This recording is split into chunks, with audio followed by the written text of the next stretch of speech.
Well, welcome to Holy Face Time. Today I wanted to do a little reflection on holy face and photosynthesis. Nature reflects the glory of God, and just like plants transform the sun's rays to energy and grant life, so too it is with humanity. When you stand outside in the sun warms you up, but that's not all that it does. Your body absorbs the rays of the sun, converting it to vitamin D.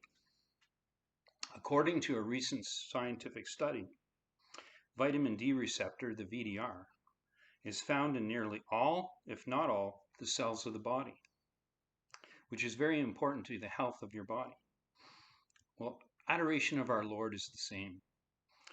When we adore our Lord in the Eucharist or looking upon his holy face, he looks back at us with his penetrating eyes, seemingly glancing with ultraviolet rays which penetrate into our bodies, changing us, changing our hearts and our minds.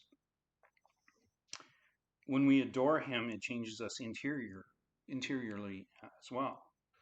One of the great promises of the Holy Face devotion is that revealed to St. Gertrude, that they who will receive in their souls a bright and constant irradiation of my divinity, that by their likeness to my face they shall shine with particular splendor in heaven.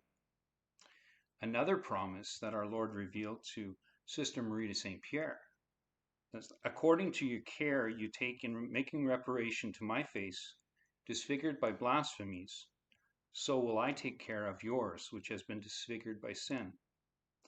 I will reprint therein my image and render it as beautiful as it was leaving the baptismal font. My wife jokingly says that this sounds like a facelift, and she said, I'm all in. Remember that in Holy Scriptures, that after Moses spoke with the Lord, he had to cover his face because it was so brilliant, and his face became like this so radiant that the Israelites couldn't look upon it. And let us also recall when our Lord went up the mountain of Tabor, that his face was transfigured like the sun, and his clothes became brilliant as white as snow. He revealed to him, just for a second, briefly his glorious divinity. You have all heard the phrase, out of sight, out of mind.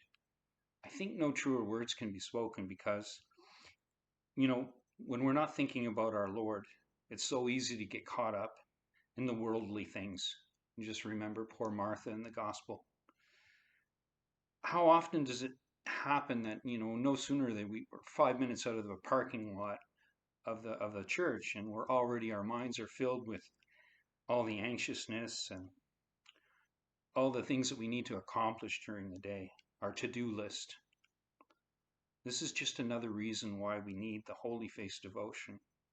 It's so important because to keep the image of our Lord in our minds, to seek his face throughout the day, is it any wonder why so many scriptural passages tell us to seek his face, to seek his countenance? You would almost think that God was trying to tell us something, right? So something so incredibly important, but yet so simple, to seek his face. Just recently I was reading a reflection, Divine Intimacy, and the reflection mentioned that if you pick up a fragrant fruit, does not the smell linger on your hands for hours?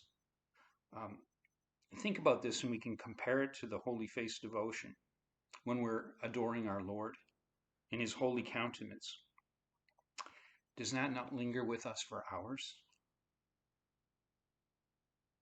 So let us strive to adore the Lord, whether it's in Eucharistic adoration or through the devotional prayers to the Holy Face and just adoring a beautiful image of him. Just keep his image always before our eyes. As Corinthians 3:18 says, but we all, beholding the glory of the Lord with open face, are transformed into the same image from glory to glory, as by the Spirit of the Lord. And just recently, there was another powerful revelation that I recently found to St. Gertrude. And St. Gertrude often saw the face of Jesus. In meditation, she saw it resplendent as the sun, illuminating priests, inflaming the devout, and converting sinners.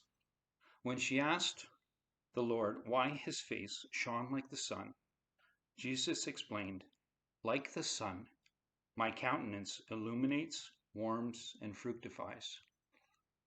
So, as we are approaching Lent, let us keep this in mind. Let us strive to adore our Lord each and every day. Even if it's for a couple of minutes, just look upon his face, just gaze upon his face, especially in the Passion.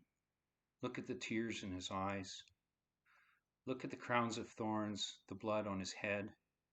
Look at the faces that was beaten for us. And just contemplate his love and his compassion for each and every one of us. He died for each and every one of us, for you.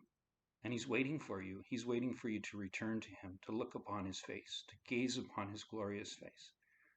So let us keep this in mind. God bless you all. From Holy Face Time. Bye-bye now.